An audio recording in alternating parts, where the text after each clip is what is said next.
नियम नहीं है। इसमें कुमारी कन्या हो, चाहे पुरुष हो, चाहे लड़का हो, चाहे आदमी हो, चाहे स्त्री हो। क्यों? क्योंकि ये कलश है, और कलश किसका है? अमृत का। कि हे प्रभु मेरे घर के अंदर भी अमृत कलश पहुंच जाए, है ना। तो ऐसी दुविधा में मत रहना। और मैं तो एक बात और लोगों से सुनते ही रहते हैं, यहाँ पर पता नहीं कहाँ कहाँ से सुनता,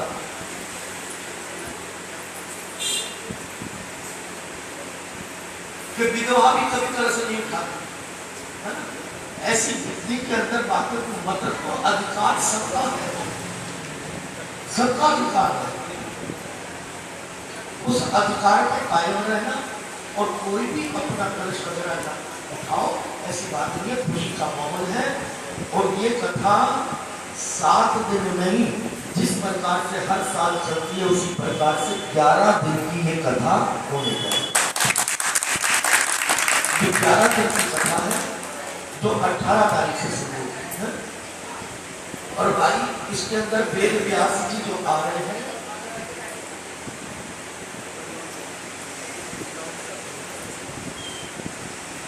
जो कथा के लिए विराजमान होंगे, वो अकुमार ठाकुर जी कृपा कर रहे हैं, वृंदावन से स्वयं वो आ रहे हैं, ठीक है। उनके मुखारबिंद से सुनो। तो ये जरा सा थोड़ा सा, और कलश के अंदर जो मैं बता दूं, आगे भी आपको बता दूं, कल का ध्यान रखना। सुबह 10 बजे का समय रखा है, और उसके बाद में अगले दिन फिर वही 10 बजे। दूसरी बात मैंने कल भी आपको बताया, यहाँ पर माला ला करके रख रहे हैं। मैंने कल बताया था ना, माला कितने वर्गों की होती है? 108 की। 108 की माला अगर आप लोग जितने भी हो, चुपचाप अपना आसन लेना। मैं बार बार कह रहा हूँ, शोर शराबा करना नहीं, क्योंकि ठाकुर जी शयन थे, आए हुए बताना नहीं। चुपचाप आना और माला उठाना, आसन जा करके, और एक माला उनके नाम की उतार दी। ये जो माला है इनके चरणों में बैठ के उतरेगी, सिरहाने बैठ करके नहीं होगी, ये ध्यान रखिए, है ना। सिरहाने इधर को है, चरण इधर को है, तो चरणों की तरफ बैठ करके और अपनी एक माला उतारो, तो एक उतारना, चाहे 4 उतारो, चाहे 10 उतारो। इसमें कोई नियम नहीं है। कभी आप ये सोचो कि मैंने खा लिया है, पी लिया है, चल मैं मंदिर में जल चढ़ाने जा रही हूँ, चल मैं अपना ये बुढ़ाना भी उतार दूं, तो ये बुढ़ाना नहीं है भाई। भले खा पी कर क्या ना, सारे काम निपटा कर क्या ना, पर बैठना पसंद है। मन हमारा इधर उधर ना हो, है ना। मन हमारा इधर उधर ना हो, और अपने एकांत में 24 घंटे कभी भी समय मिले। ऐसा नहीं है कि सुबह ही आप माला करो, मंत्र जाप 24 घंटे में जब मर्जी आप कर सकते हो। इधर उधर मत बैठना, और ये भी मत सोचना कि मैंने सुबह कर लिया था तो शाम को ना करो। जितना मंत्रों का उच्चारण हो उतना ठाकुर जी के लिए करना, जिससे कि मंत्र शक्ति जागृत हो, और जो भी विराजमान होकर के पास में माथा झुकाए, ठाकुर जी के कार्य को सफल करें। और हमारे वेदों में कहा गया कि जितने मंत्रों की संख्या बढ़ती है, जितने भी मंत्र की संख्या बढ़ती है, आप लोग पता नहीं, आप छठ पूजा होती है ना, कौन कौन सा छठ पूजा है?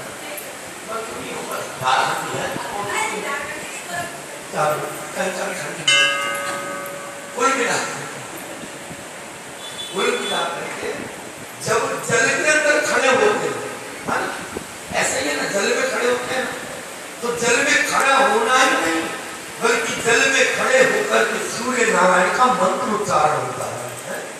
और उस मान्यता ये है कि उसी जल में खड़े होकर के जितना भी मंत्र उच्चारण कर सकते करो, क्योंकि ये मौका, इसके बाद में वो मौका आपको आपके घर में मिलेगा, ठीक है ना। तो जो भी आप अपना मंत्र उच्चारण करना चाहो, माला करना चाहो, 24 घंटे के अंदर, सारे दिन के अंदर, जब भी आपको समय मिले, जितनी माला आप उतार सकते हो, और उसको उतारने की कोशिश करना। कल से वो माला शुरू हो जाएगी। इधर उनका वास होगा, और वास होने के बाद में वो माला उनकी मंत्र शुरू होगी, ठीक है। और वो मंत्र कौन सा है, वो सब अपने अपने वक्त में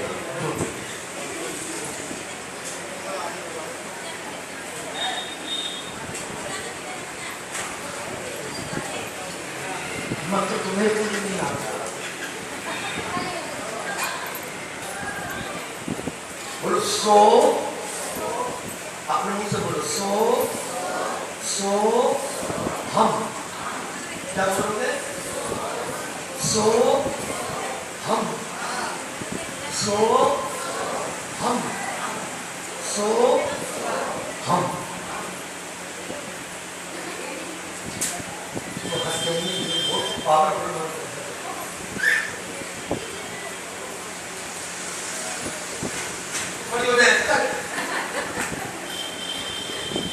बोलो सो हम। अब यहाँ पर समझ के चलना, ये दो शब्द हमारे ग्रंथ में लिखा है, सोहम और दासोहम। क्या बोला है? सोहम, दासोहम। सोहम का अर्थ क्या होता है कि हे प्रभु जैसे आप हैं वही हम हैं, जो हम हैं वो आप हैं। आगे समझ। सोहम का अर्थ होता है कि हे प्रभु जो आप हैं वो हम हैं, जो हम हैं वो आप हैं। इसलिए गीता में उन्होंने क्या कहा है कि नारायण बनकर के कमाना और नर बनकर के कमाना और नारायण बनकर के बांट देना। नर बनकर के कमाना और नारायण बनकर के बांट लेना, चिंता मत करना, मैं तुम्हारे दरबार में। बद्री का आश्रम गए वहां नहीं गए कोई? बद्रीनाथ जी के अंदर आज भी नर नारायण खड़े, यानी कि नर में और नारायण में कोई भेद नहीं, कोई भेद नहीं। 5 तत्व से सुअर भी बन रहा है, 5 से हम भी बन रहे हैं। तो जो नर है वही नारायण है। ना जाने किस रूप में, ना जाने किस रूप में, ना जाने किस रूप में। अब कोई पता है कि राम ऐसे बन जाएगा, कृष्ण ऐसे ही बन जाएगा। तुलसी बोल, तुलसी सब बोल, तुलसी इस संसार में सबसे निर्यो ध्यान और ना जाने किस रूप में नारायण मिल जाए। ये सोहम का अर्थ है। आगे समझ में, ये सोहम बहुत पावरफुल मंत्र है जिससे कि वो जागृत होता है। करने को ओम नमो भगवते वासुदेवाय, ओम नमः शिवाय, फलाना जो भी चला है, कुल मिलाकर के इनकी जो प्राण प्रतिष्ठा है वो कहां से होगी? सो हम, सो हम, सो हम। अच्छा, अगर ये सो हम भी आपको भारी लगता हो, है ना, सो हम भारी लगता हो तो फिर केवल एक शब्द है, उसका अर्थ क्या है कि मैं जीवन पर्यंत हे प्रभु मैं तेरा मुंशी बन करके रहूं, मालिक बन के कर सकते हो आप अपने घर के मालिक बन। एक अवस्था के बाद में फिर क्या होता है? आदमी को दास बनना पड़ता है, बेटे का, पत्नी का, कुटुंब का, कबीले का। बोलो हो के नहीं हो? एक समय के बाद, है ना, एक समय के बाद तो दास बनना पड़ेगा। तो बोले मैं संसार का दास बनूं, हे प्रभु, हे मेरे बांके बिहारी, हे मेरे नरसिंह भगवान, मैं आपका ही दास बन जाऊं। तो बोलो रट लेना, सो हम, सो हम, एक शब्द ये।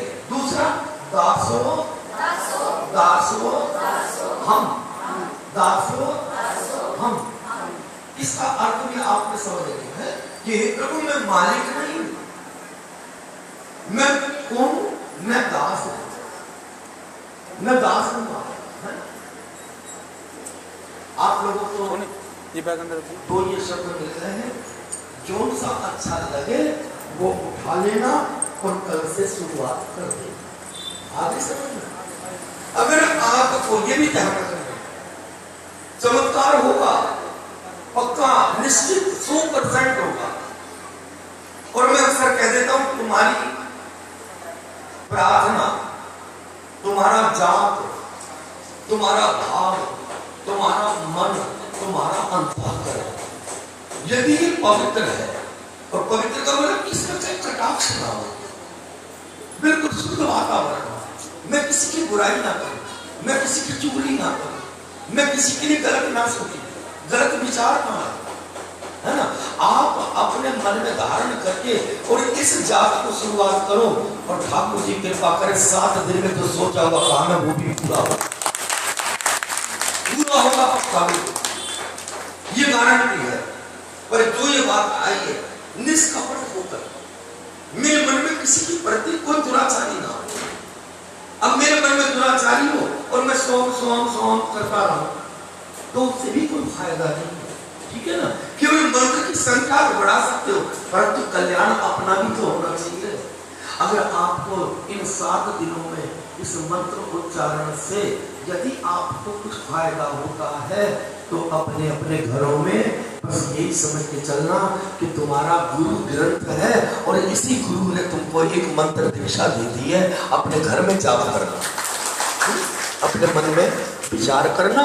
अगर 7 दिन में आपको कुछ अनुभव होता हो तो इस मंत्र को त्यागना नहीं, अपने भीतर बैठा के रखना है, बैठा के रखना। और ये एक बात और ध्यान रख लेना, अगर कोई भी आपसे आकर के पूछता है कि मैं कौन सा मंत्र जपूं, तो बिल्कुल धीरे से उसके कान में बताना है, शोर मचा के मत बताना। आगे समझ में तुम्हारी आएंगी ना सखी सहेली, अरे तू कौन सा जप रही है, तो तुम ये मत कहना सो ये ध्यान रख लेना, मंत्र खंडित हो जाएगा, जो फल मिलने वाला होगा ना वो भी गड़बड़ हो जाएगा। आपको जितने बैठे हो सबको पता लग गया ना, बस जितने बैठे हो सबको तो पता हो गया ना। गर्दन तो हिलाई तो देखी जाएगी, सुबह करे ना करे, या बेटे की माला पूरी नहीं होती। कुल मिलाकर के यदि किसी को अगर वो पूछ रहा है कि भाई तुम कौन सा मंत्र है, तो बस ये ध्यान रखना उसके कान में बताना, उसको उजागर मत होने देना। आ गई समझ में? कान में धीरे से उसको बता देना और इसका तू जाप कर।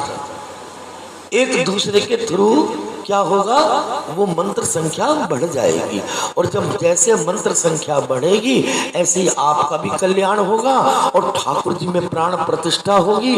ठाकुर जी में प्राण आएंगे और वो जब प्राण आएंगे तो ये समझ के चलना, जो भी उनके आगे माथा झुकाएगा ना, तो पक्की बात है जैसे प्रहलाद जी की मनोकामना पूरी करी ऐसे ठाकुर सबकी मनोकामना को। तो ये जो चीजें आप ध्यान रखना, ठीक है। जाओ अपने अपने घर से थोड़ा थोड़ा आटा लिया। अब तुम मेरी बात को क्यों हंसा, तुम इतनी देर से बोल रहे हैं तो तुम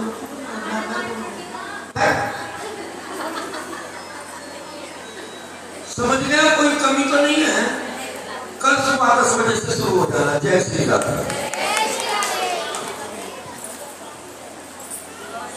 पंडित जी के लिए तालियां।